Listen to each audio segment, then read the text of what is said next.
Karena sudah ada ihya, maka menjadi ulumuddin. Silahkan ayah bunda yang punya kitabnya, ini jilid pertama, halamannya 450.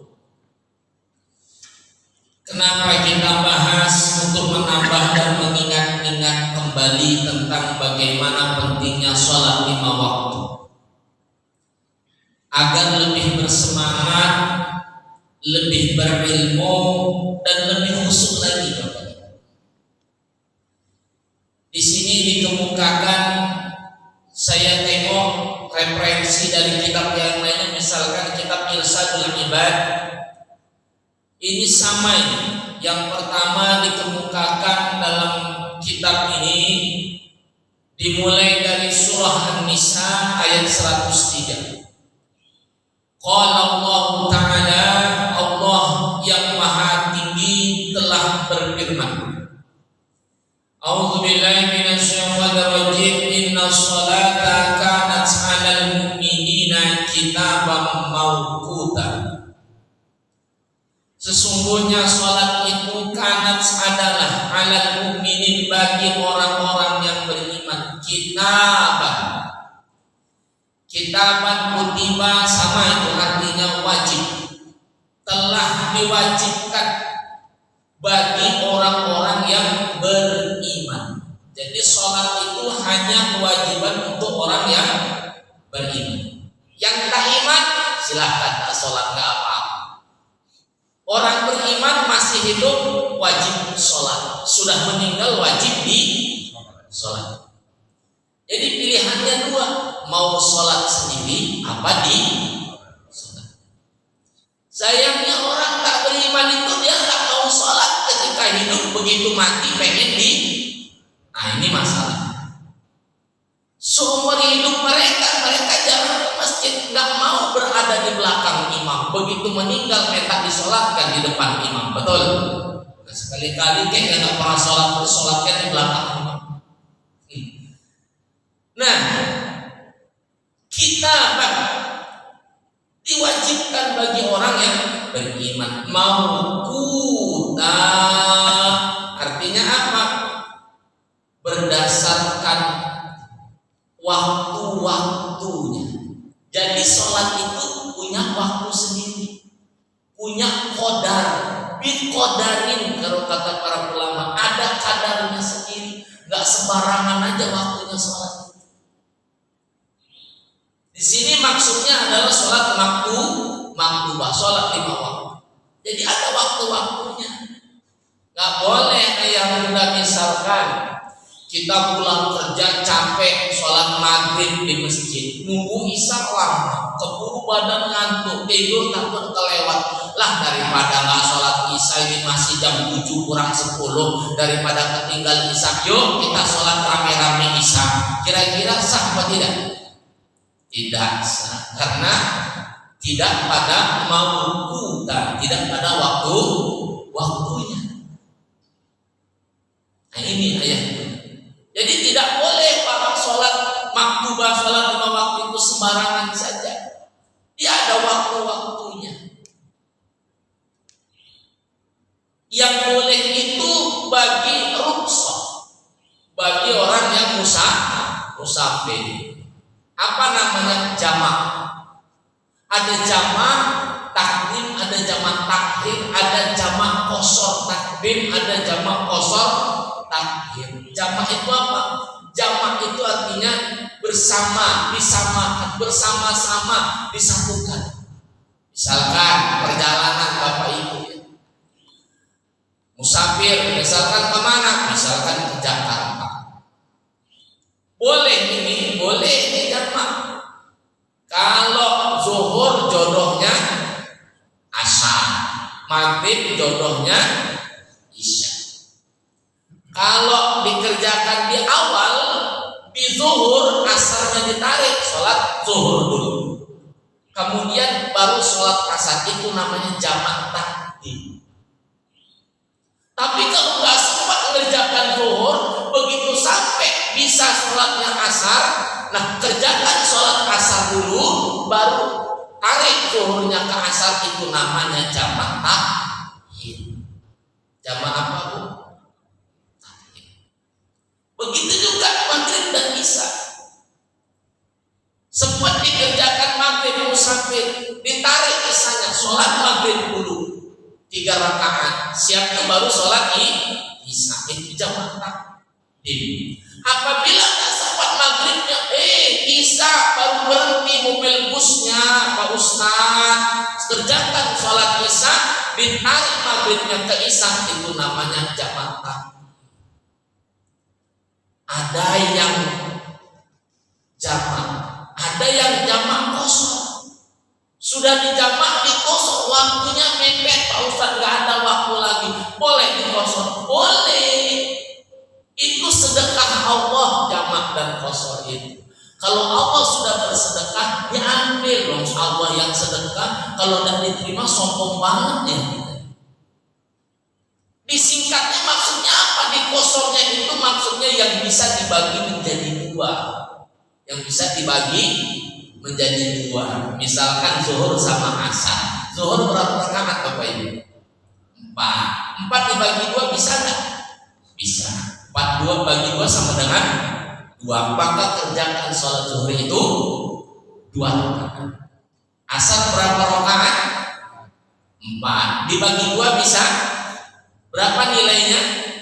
2. Berarti kerjakan sholat asar itu 2 rakaat. Begitu juga maghrib dan isya. Isya berapa rakaat yang benar? 4. Dibagi 2 bisa berapa nilainya? 2. Berarti kerjakan sholat isya 2 rakaat. Maghrib berapa rakaat? 3. Dibagi 2 sama dengan nggak ada sholat 1,5 rakaat. Makanya maghrib tidak bisa dibagi. Jangan Allahu Akbar, sami Allahu liman hamidah, assalamualaikum warahmatullahi wabarakatuh. Kok berhenti? Kan 1,5 rakaat. Tidak ada sholat maghrib tidak bisa dikosong. Tetap 3 rakaat. Isyanya bisa 2 rakaat, maghribnya tetap 3 rakaat. Ini yang boleh. Jadi ada waktu-waktunya sholat itu mau. Nah, ayat bunda yang dimuliakan Allah Tabaraka wa Ta'ala. Untuk lebih jelasnya kita buka lagi surah Al-Munafiqun ayat 9. Bismillahirrahmanirrahim. Ya ayyuhalladzina amanu la tulhikum amwalukum wa la auladukum an dzikrillah wa man yaf'al dzalika fa ulaika humul khasirun. Surat Munafikun ayat ke-9. Wahai orang-orang yang beriman, dalam Al-Quran itu Bapak Ibu Allah panggil orang beriman dengan kalimat ya ayyuhalladzina amanu itu sebanyak 89 kali. Jadi orang beriman itu sering dipanggil sama ya ayyuhalladzina amanu, ya ayyuhalladzina amanu, ya ayyuhalladzina amanu. Saking sayangnya Allah sama orang beriman.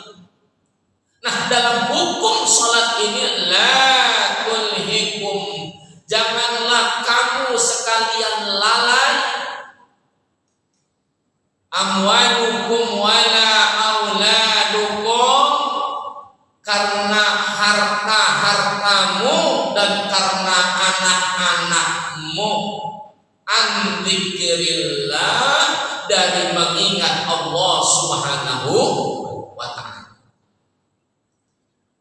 Wa may yaf'al dzalika, siapa yang melakukan itu lalai mengingat Allah itu bagi orang beriman, faulaika humul khasirun, orang beriman itu akan menjadi orang yang rugi. Karena di dunia ini semua manusia rugi kecuali orang beriman. Jadi orang itu di dunia ini, hidup di dunia kata Allah cuma dibagi jadi 2 dalam Al-Quran. Apa? Orang yang beruntung, orang yang rugi. Siapa orang yang beruntung? Wal asri innal insana lafi khusr illal ladzina amanu wa amilus shalihat wa tawassaw bil haqq wa tawassaw bis. Cuma orang beriman yang beruntung. Nah, di luar orang beriman pasti dia rugi. Tapi ada orang kata Allah ngaku dia orang beriman, tapi dia lalai mengingat Allah. Kenapa? Karena ayat ini mengandung dua makna.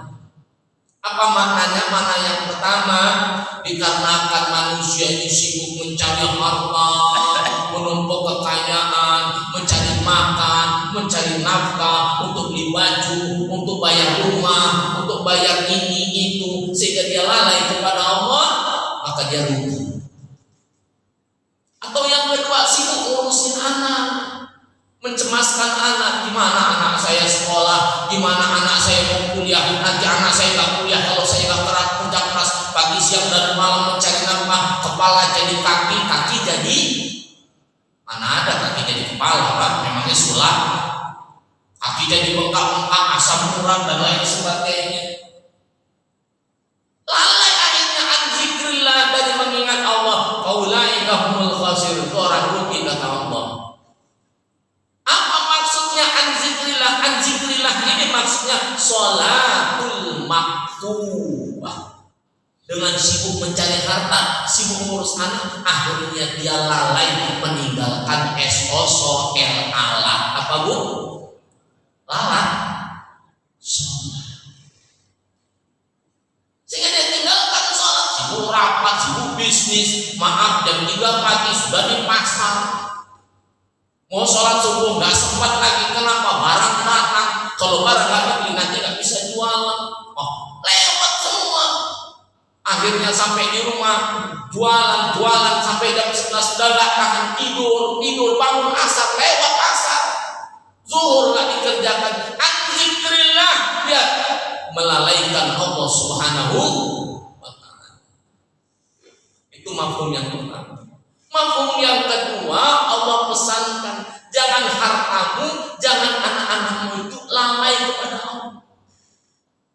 Harta yang lalai bagaimana? Udah kita dapat tapi nggak mau zakat, nggak mau sedekah, nggak mau berbagi. Anak yang lalai itu bagaimana? Anaknya dilalaikan untuk mengingat Allah. Hati-hati Bapak Ibu. Coba saya tanya sama Bapak Ibu, kita semua sayang nggak sama anak? Sayang. Cinta? Cinta. Besar mana cinta sama anak antara bapak-bapak dan ibu-ibu? Bapak-bapak atau ibu-ibu? Bu. Kalau nggak jawab saya panggil 2 kali loh. Bu. Besar bapak-bapak atau ibu-ibu cinta sama anak?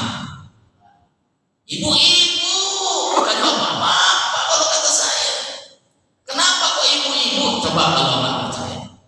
Ibu-ibu itu Pak kemana-mana, apalagi kalau kondangan arisan, pasti bawa tas kemana-mana. Betul? Semakin besar cintanya sama anak, semakin besar tas yang dibawa waktu kondangan. Tengok kanan tidak ada orang, tengok kiri tidak ada orang, masuk semua kue ke dalam tas. Untuk siapa? Untuk anak. Sampai sekarang saya tak pernah bapak-bapak begitu melakukan. Pulang dari kondangan kantongnya penuh kue, tak ada semuanya. Bapak-bapak tidak ada yang bawa tas mana-mana. Kalau ibu-ibu, masya Allah, penuh kantong dengan kue. Betul apa betul?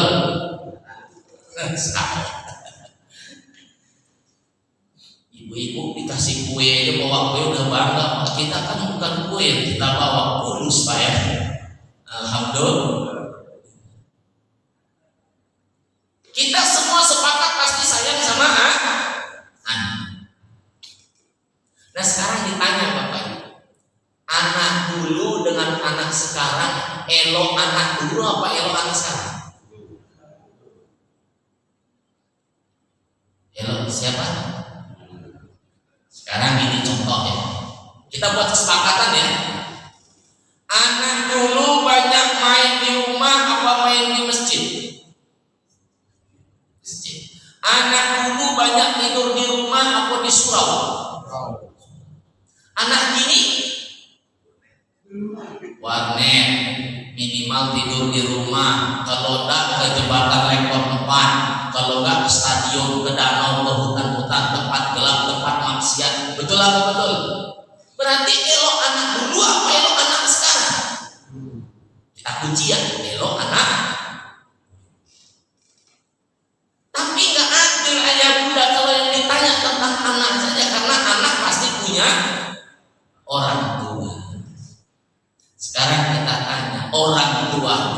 dulu dengan orang tua sekarang, elok orang tua dulu apa sekarang? Dulu. Berarti orang tua sekarang berarti kita elok. Nah, sekarang gini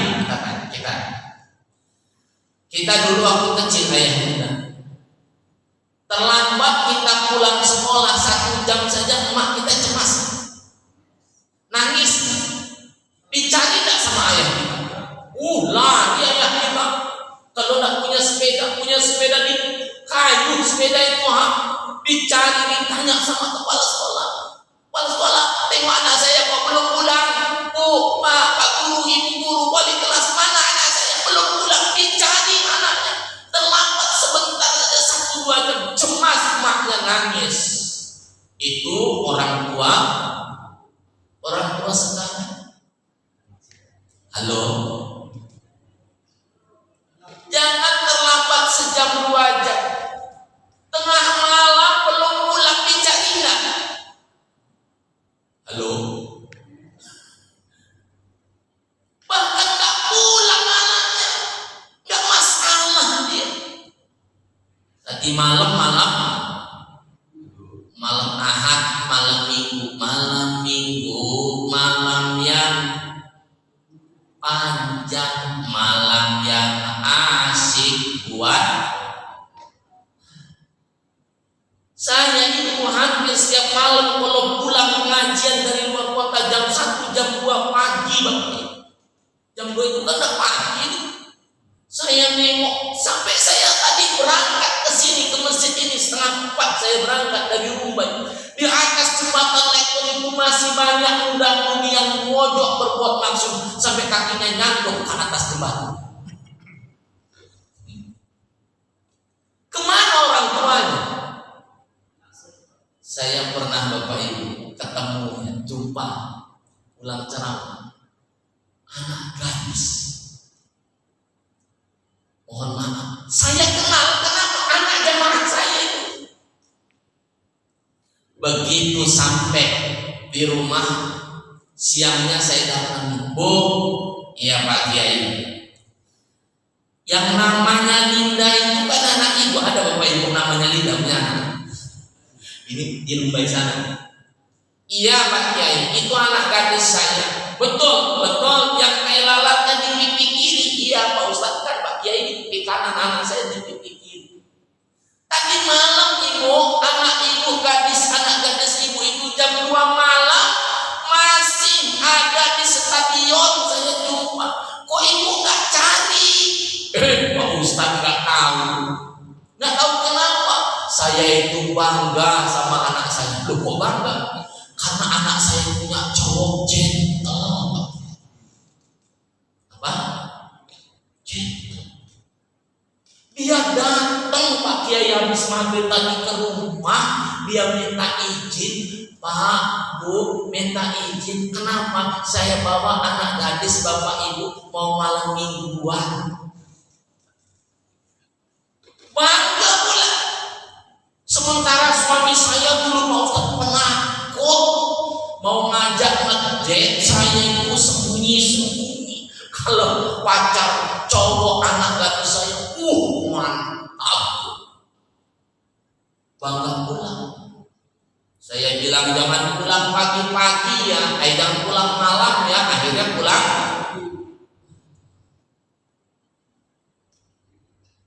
Malah bangga. Dan cowoknya itu rupanya anak jamaah saya juga Bapak Ibu.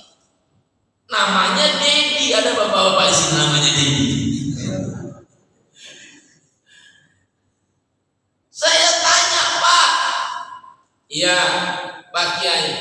Dedi itu kan anak Bapak. Iya, yang kuliah semester 1 dia. Tadi malam Pak, anak Bapak Dedi itu anak bujang Bapak.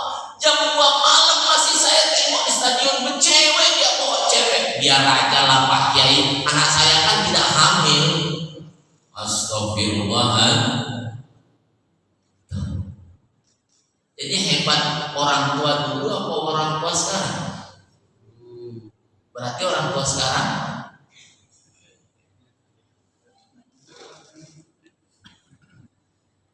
Nih ayat bunda. Jadi untuk apa kita punya harta yang banyak, pangkat kita tinggi, kalau anak kita tidak taat kepada Allah? Betul?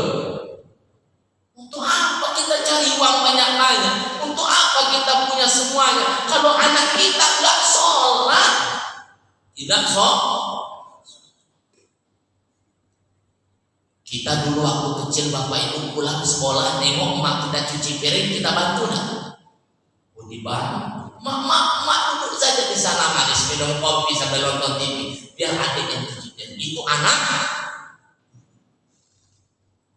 sekarang pulang dia sekolah, nampak kita kerja cuci piring, dibantu nak? Dibantu nak? Dibantu, tapi dibantu diambil habis. Foto maknya yang sedang cuci piring, cekrek, dia upload di Facebook, amat dan rajin dingin bro, kata tidak salah anak hidup.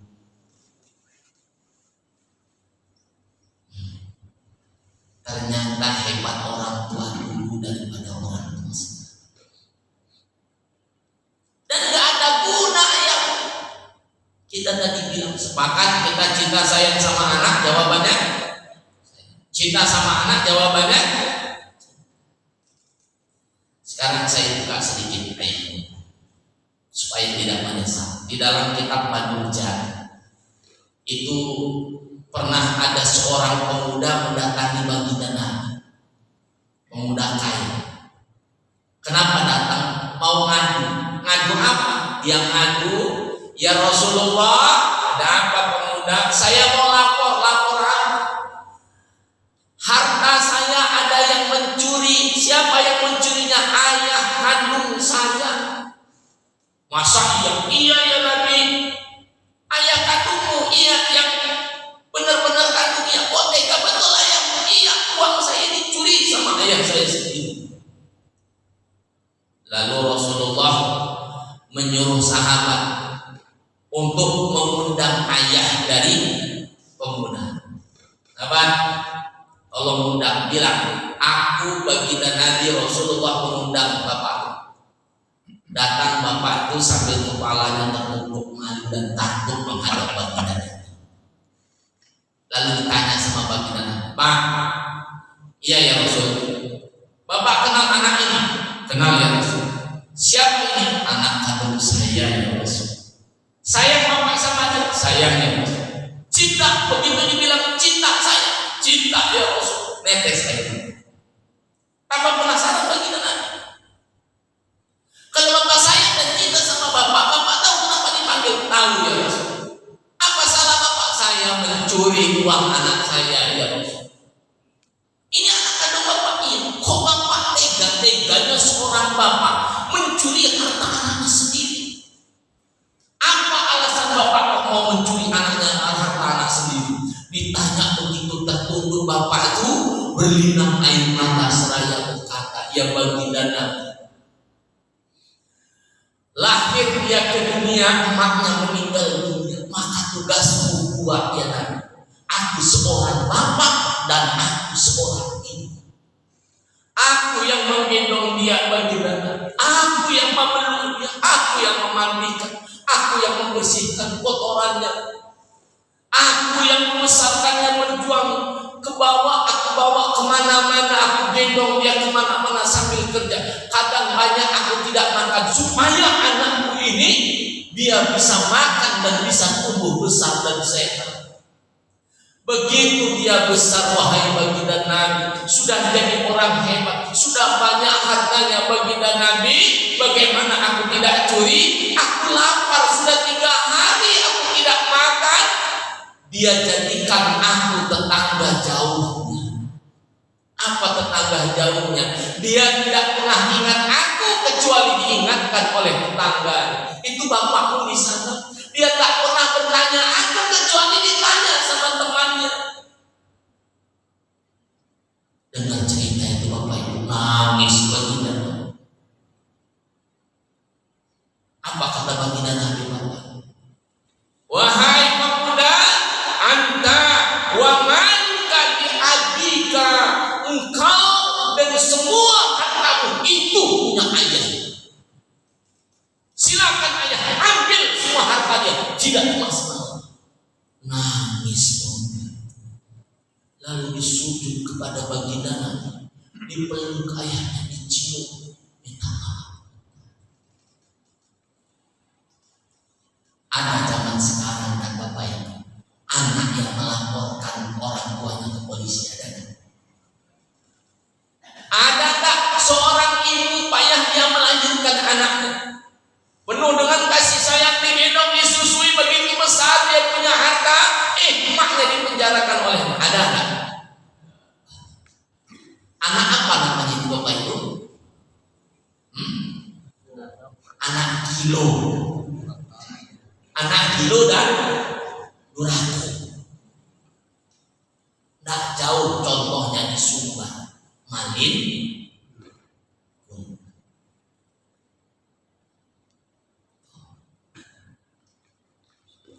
atau ayah bunda pernah dengar cerita Alkomah, kan sering kan? Siapa Bu? Bukan Ikomah Bu, Alkomah. Alkomah itu Bapak Ibu sahabat Nabi, masih muda, beriman, bertakwa, taat, selalu berjamaah di masjid, amal solehnya banyak. Tapi begitu dia mau meninggal dunia, sekarat, menderita, dia susah, geger semua sahabat. Sudah didoakan oleh jamaah dan juga meninggal dunia sekarat. Ibu-ibu tahu sekarat umum.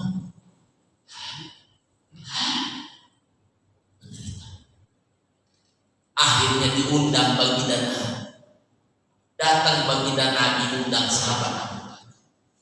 Ini kan Alkomah. Iya ya Nabi. Kok bisa begini? Iya ya Nabi.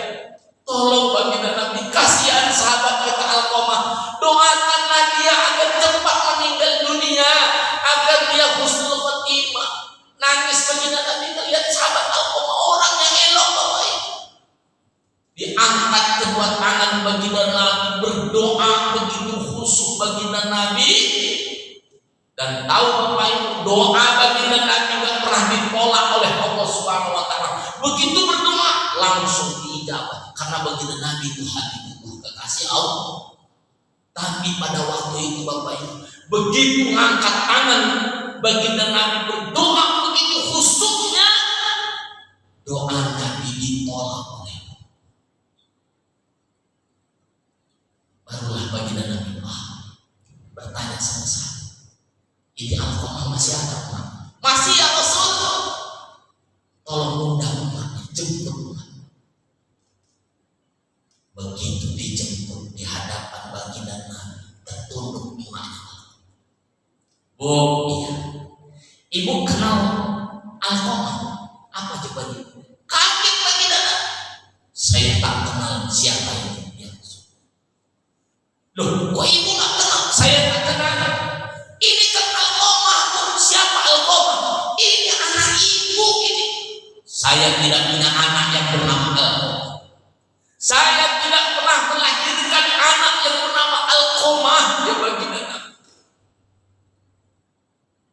Benar ibu gak ngaku ini anak ibu? Tidak. Akhirnya baginda Nabi nyuruh para sahabat mencari kayu bakar. Oh, lari sahabat mencari kayu bakar. Begitu dapat kayu bakar, nampak menggunung begitu banyaknya. Kalau baginda udah suruh merintah, semuanya taat, sebanyak-banyak kayu bakar.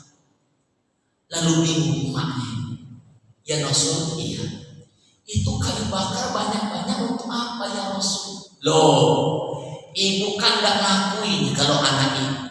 Tengoklah si Alkomah ini, dia kasihan, dia sekarat, dia menderita. Daripada dia gak mati-mati, sekarat menderita, lebih baik untuk mengakhiri penderitaannya. Akan saya bakar itu Alkomah. Begitu mendengar Alkomah mau dibakar, lagi itu dipeluk Alkomah. Ya baginda Nabi, jangan bakar anakku ini ya baginda Nabi. Ini anakku Alkomah ini ya baginda Nabi. Aku sudah memaafkan dia baginda Nabi. Aku marah sama dia karena dia itu selama ini sayang sama aku, selalu bersamaku. Dia udah jadi orang hebat sekarang. Dia punya istri cantik, dia punya anak, dia lupa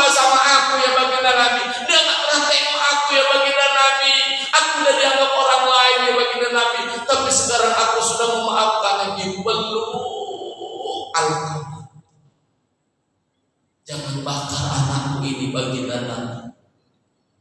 Akhirnya apa yang terjadi? Alqamah langsung mengucapkan la ilaha, kayaknya udah gak lama lagi tuh illallah. Yang kencang sedikit, la ilaha. Itu 100 tahun lagi.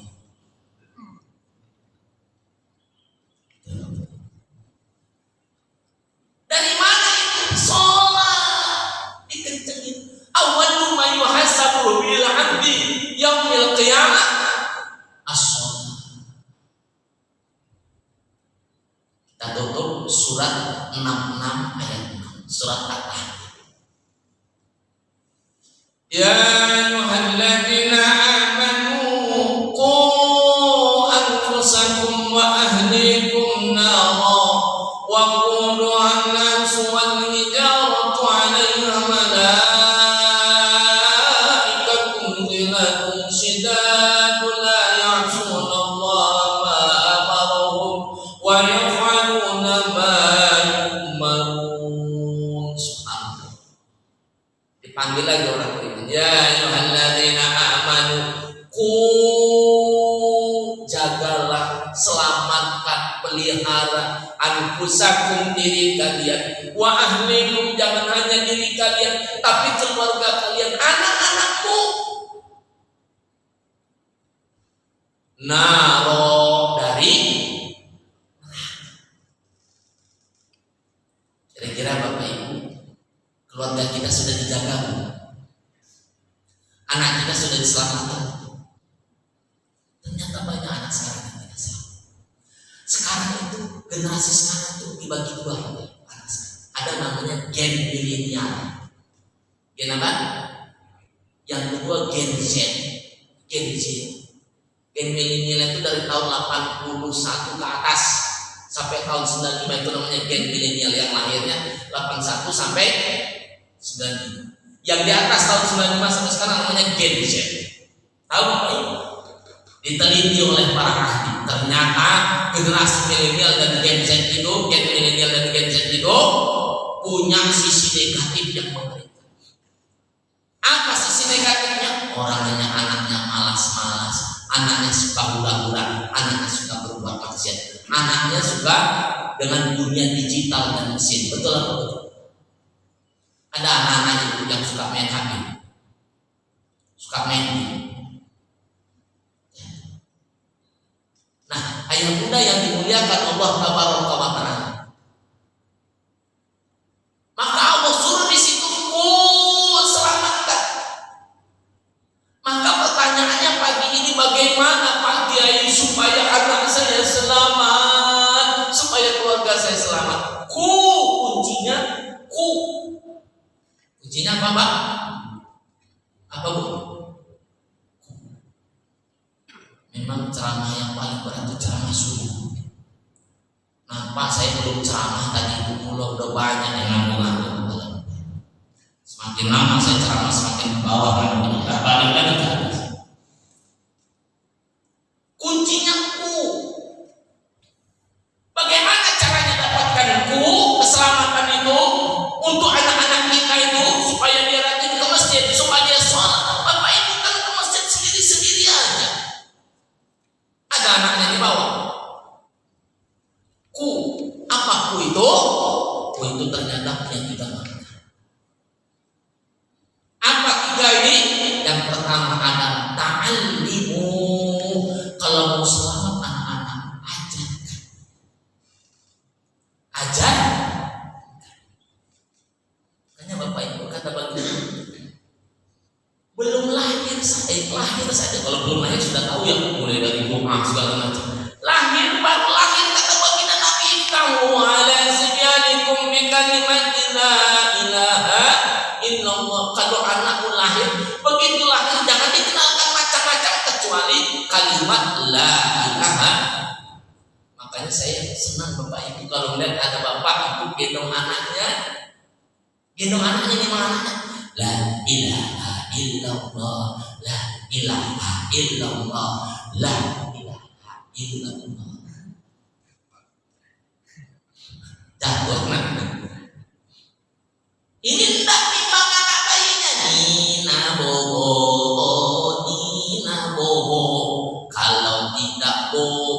digigit kebo. Akhirnya anaknya seperti kebo. Oh itu timangannya orang la ilaha illallah. Makanya kata baginda Nabi, lahir anak azankan telinga, ikomatkan telinga. Ada dalilnya, ada itu. Makanya saya kalau ngaji selalu bawa kitab ini bukan sok yes, supaya ngajinya tidak sah.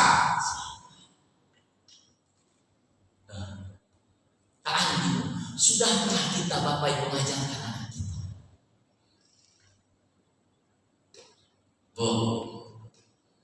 Bobo, mau tak Bapak Ibu ketika kita meninggal dunia besok yang memandikan anak-anak kita, yang memandikan kita anak-anak kita, mau tak? Udah diajarin gitu. Bagaimana yang memandikan kita besok meninggal anak-anak kita? Mau nggak Bapak Ibu besok ketika kita meninggal dunia yang membuat pakaian kita terakhir, membuat kain kapan untuk kita dan memakaikan kain kapan pakaian terakhir kita itu anak-anak kita, mau nggak? Sudah diajarin dia. Mau nggak Bapak Ibu? Besok ketika kita meninggal dunia sambil berlinang air matanya anak-anak kita yang mendoakan kita, anak-anak kita yang mendoakan kita, mau tidak? Sudah diajarin sholat sama anak kita. Mohon maaf, terkadang ada saya nampak orang tua nengok di TV ada anak umur 7 tahun hafal Al-Quran 30 juz, nangis betul. Anak siapa itu? Hebat sekali, elok kali, baru umur 7 tahun sudah hafal Quran 30 juz. Saya bilang, Bapak Ibu mohon maaf, kenapa Bapak Ibu menangis? Saya sangat terharu. Bapak Ibu menangis itu anak orang, sementara anak sendiri tidak pernah ditangis. Jangankan hafal Al-Quran 30 juz, mungkin sampai saat ini Bapak Ibu kita belum tahu kalau anak kita sudah SMP belum hafal bacaan sholat. Pernah kita ajarkan? Ta'alim. Yang kedua, adibu. Apa adibu? Adibu itu artinya contohkan. Jangan hanya nyuruh, tapi banyak orang tua zaman sekarang hanya pandai menyuruh saja, tapi tidak pandai memberi. Betul Bu? Bu? Betul? Siapa itu? Orang tua siapa? Nak ke masjid tak tahu. Kau tidak ke masjid, mana bapak sama Pak Ustaz? Sementara bapaknya tak pernah ke masjid. Emaknya bilang, nak, emak dulu waktu kecil-kecil gak seperti kamu, nak kenapa? Emak rajin baca Quran dulu masih kecil, kau baca Al-Quran. Sementara emaknya asik main TikTok. Main apa Bu? Apa itu Pak?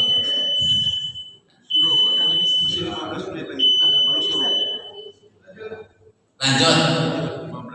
Enak bener, lanjut capek. Alhamdulillah. Masih bisa lanjut? Berapa menit lagi? Ini udah main gaspol ini bahaya nih. Adibu. Mohon maaf ya. Saya kan dulu pernah ngajar di Asofa. Ini ada cerita di Asofa. Kan ada masjid. Dulu saya ngajar, sekarang saya udah gak ngajar lagi. Karena saya sudah punya pondok pesantren dan saya punya agama honorer di Kemenak. Jadi terkejutlah ada seorang bapak-bapak mampir dia ke masjid, bawa anaknya umur 5 tahun. Sebesar apa anak umur 5 tahun? Begitu iqomat dikumandangkan, tiba-tiba bapak itu dituntun anaknya, Bapak Ibu, dibuka ikat pinggangnya. Apa yang dilakukan? Diikat kaki anak itu dengan kaki bapak itu dengan ikat pinggang. Kira-kira Bapak Ibu tolong dijawab, kenapa kaki anaknya diikat sama ikat pinggang ke kaki Bapak tuh? Supaya jangan lari-lari. Sudah itu supaya khusyuk jamaah, tidak mengganggu orang. Sama Bapak Ibu. Dikira itu, tapi kan tak tega. Kenapa kok diikat-ikat segala? Selesai sholat saya, Pak, ya Pak ya, Bapak tuh hebat ya, kaki anak Bapak diikat dengan kaki Bapak, supaya anak Bapak tidak lari-lari, tidak mengganggu orang sholat, supaya jamaah khusyuk semuanya. Kalau bisa jangan Pak, kasihan Pak, biar aja lah anak-anak itu dunianya dunia bermain, arahkan saja elok-elok. Gak usah Bapak ikat-ikat itu supaya anak Bapak tidak lari-lari. Apa jawabannya Bapak Ibu? Begitu ditanya, Bapak jangan ikat begitu supaya jangan lari-lari seperti yang kita sangka tadi, ternyata Bapak Ibu menangis. Saya tanya begitu malah menangis. Apa kata Bapak Ibu? Tidak Pak Ustaz, saya ikat kaki anak saya ini bukan karena dia takut lari mengganggu orang sholat Pak Ustaz. Tahu enggak Pak Ustaz, sambil menangis Bapak Ibu, anak saya itu 5 Pak Ustaz. Saya ini pekerja Pak Ustaz, pagi sudah anak saya belum bangun, sudah saya kerja, saya pulang anak saya sudah tidur. Tiap hari saya takut anak saya nggak sekolah, takut anak saya lapar, takut ini rumah tak kebayar dan lain sebagainya. Sehingga saya tidak mendidik anak saya Pak Ustaz. Anak saya 5 Pak Ustaz, yang 4 ini nggak mau sholat Pak Ustaz. Bahkan 4 anak saya ini Pak Ustaz nggak pandai sholat, nggak pandai ngaji Pak Ustaz. Saya ini bapak yang tak berguna, saya ini ayah yang tak berguna Pak Ustaz. Saya punya anak 5, yang 4 ini melawan Pak Ustaz. Dia nggak mau sholat, nggak mau ke masjid. Makanya saya minta sama Allah ini, walaupun anak saya umur masih 4-5 tahun, saya bawa ke masjid supaya dia nggak niru kakak dan abang-abang ya Pak Ustaz. Mudah-mudahan minta sama Allah, anak saya yang terakhir inilah yang akan menyelamatkan saya Pak Ustaz. Semoga kelak dia waktu saya meninggal dunia, dialah yang memandikan saya, dia yang memakaikan kain kafan saya, dia yang mensolatkan saya, dia yang doakan saya. Saya ini banyak dosa, lalai Ustaz sama. Saya ikat kakinya karena saya nggak sempat mengajarkan dia sholat. Saya minta sama Allah, nak, tengok ayah beginilah sholat itu nak. Sambil anaknya dipeluk nangis. Adibu artinya berikan contoh. Yang terakhir ausu, 3 ta'alim, mengajarkan. Adibu beri contoh. Yang ketiga ausu. Apa ausu itu Pak Kiai? Ausu itu wasiat yang elok-elok. Nasihati terus anak kita itu Bapak Ibu. Jangan pernah merusak. Ingatkan dia tentang sholat, ingatkan dia tentang berbuat baik, ingatkan supaya mencari ilmu. Itu anak-anak kita bilang kita sayang dan kita nama dia, selamatkan dia. Walaupun kita bukan orang tua yang terpelajar, bukan pejabat, minimal kalimat lisan kita ini benar-benar melebihi kemuliaan siapapun juga. Ini lisan orang tua yang terbaik. Jadi jangan pernah takut Bapak Ibu, kita dibilang orang tua kolot, orang tua cerewet, orang tua banyak tingkah, nggak apa-apa kita bilang itu. Yang penting anak kita selamat. Nah, sholatmu gimana nak? Hari ini udah baca Quran belum? Duhamu bagaimana? Duha terus anak kita diwasiatkan yang elok-elok.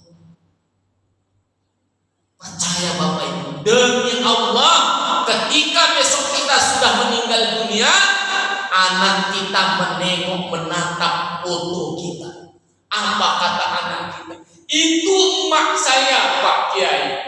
Saya bisa begini karena emak saya cerewet, karena emak saya dulu saya sukses itu karena emak saya. Sambil nangis dia akan menunjuk bilang, itu emak saya. Ya Allah, kalau nggak bilang yang elok, nggak bilang begitu, saya akan selamat. Jadi jangan berhapus. Anak saya sudah berkeluarga, mau dia sudah berkeluarga, ingatkan terus. Setuju? Sepakat? Penutup, kita minta ampun semua. Ya ayyuhalladzina amanu tubu ilallah taubatan. Kira-kira Bapak Ibu, pernah gak kita lalai dengan Islam? Pernah kita tak bertanggung jawab terhadap Allah? Pasti jawabannya pernah. Makanya kita minta ampun semua. Sehingga ada anak kita yang melawan, anak kita yang begini, anak kita yang begitu. Itu karena kita lalai. Ya Bapak Ibu, kita sama-sama istighfar, bertobat. Mulai saat ini jadilah kita ayah, emak, orang tua yang terbaik bagi anak dan cucu-cucu kita. Setuju? Ya Bapak. Astaghfirullah Rabbal baraya. Astaghfirullah minal khotoya.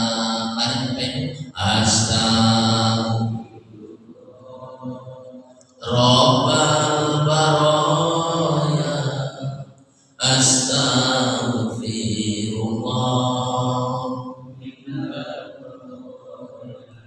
Hidup di dunia sementara saja, hanyalah singgah sekejap mata. Mari bertobat pada yang kuasa. Semoga kita selamat di dunia dan di akhirat, masuk ke surga. Mari Bapak Ibu, astagfirullah.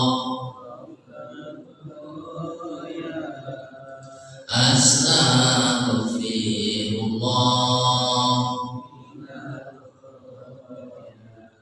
Burung irian, burung cendrawasih, cukup. Thank you very much. Itu saja ya Bunda, mudah-mudahan bermanfaat, jadi semangat, selamatkan, jaga anak kita, terutama jaga dari sholat di waktunya. Mudah-mudahan kita, anak-anak kita, keluarga kita semuanya selamat, menjadi keluarga yang sakinah, mawaddah, warahmah. Amin ya rabbal alamin. Kita tutup dengan kafaratul majlis. Subhanakallahumma wa bihamdika asyhadu an la ilaha illa anta nastaghfiruka wa natubu ilaika walhamdulillahi rabbil alamin. Lebih kurangnya saya al-fakir mohon maaf. Billahi taufiq wal hidayah. Wassalamualaikum warahmatullahi wabarakatuh.